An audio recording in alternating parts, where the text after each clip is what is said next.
What I'm worried about is this is book banning, this is censorship. What we're having in here today, to me, is personally offensive. If you come to my office, I'll show you the books that are just downright filthy. This is, in fact, book banning and a very slippery slope. All right. Some tense moments in a House committee meeting today. Those lawmakers were talking about a bill that would give schools the ability to restrict or ban books depicting sexual activity. And that bill advanced. WRAL's Flynn Snyder heard from supporters and critics. Sergeant at Arms will remove anyone of outbursts. An uproar in the gallery at a House committee meeting as House lawmakers advanced a bill that seeks to create a review process for school library books containing descriptions or visual depictions of sexual activity. It would also focus on books considered pervasively vulgar, a term the bill does not define. Somebody says, are you just, you're going to ban Romeo and Juliet? No, we don't want gross filth in our school libraries.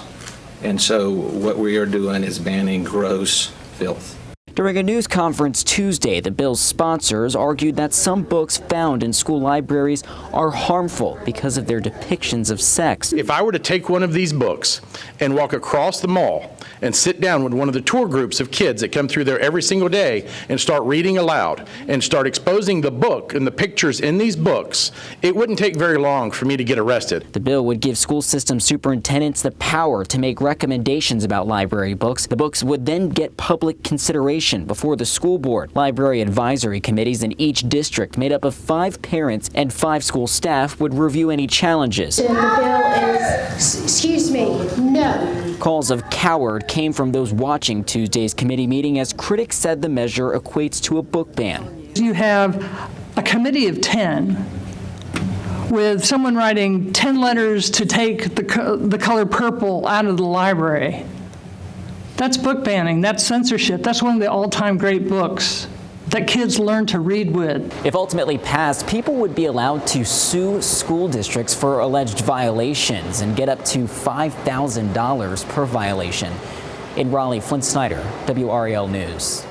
Now, look, if you've been watching us here at 7 o'clock, we have gone in depth on book bans a few times over the years. We've talked about the legal history of book bans in school libraries, the nuances of how they consider censorship. You know, for instance, libraries, or librarians, I should say, can be selective about the books that they put on the shelf. So they can choose not to offer some books.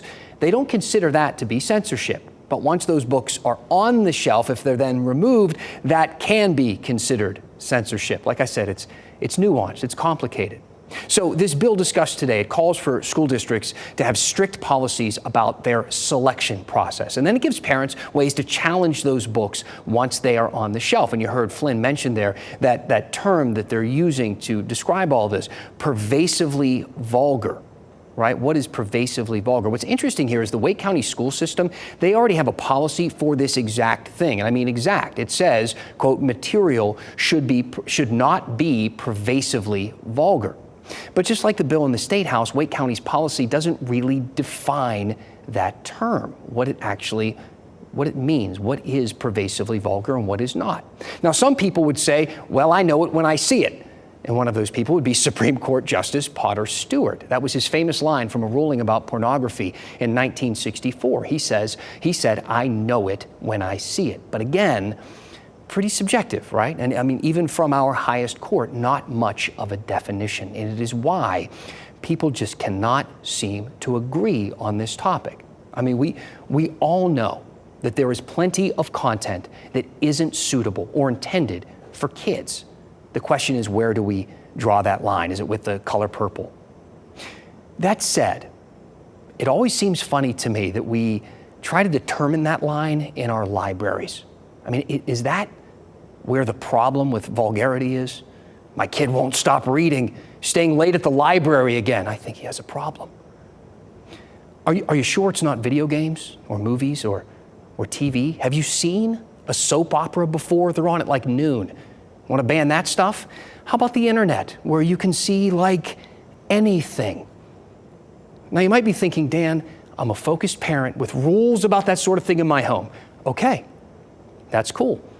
Have you been on a school bus sitting next to the kid whose parents aren't like that, who leans over with the phone and says, take a look at this. So go ahead, ban books from the library and see where it gets you. Because when you look at the numbers, kids aren't reporting exposure to explicit content in the fiction section. A 2022 Pew Research survey found 71% of parents were worried about their teenagers being exposed to explicit content online, and they should be. Because a 2022 study from Common Sense Media found 73% of teens reported that they had watched pornography. 54%, more than half, said they'd seen it by the time they were 13. And 15% said they had seen pornography before they were 11 years old. And get this, parents, a 2024 study in the journal BMC Pediatrics found kids are more likely to consume mature content if their parents have a lot of screen time and if their parents allow screens in the bedroom and at the dinner table. So we can sit and debate the merits of book bans all night long. There are reasonable arguments on both sides of this. But the bottom line is you cannot save your kids from this content. Not in the library, not anywhere else. The buck doesn't stop with the librarians or the teachers or the school district or the tech companies. It starts with the parents, right? Maybe not. Let me know what you think. Maybe you disagree. Do you want to talk more about book bans, or have we talked enough about it? I've certainly talked enough about it. I want to hear what you have to say. Send me an email, dan@WRAL.com. Tell me what is on your mind, and we will go in depth. Kat?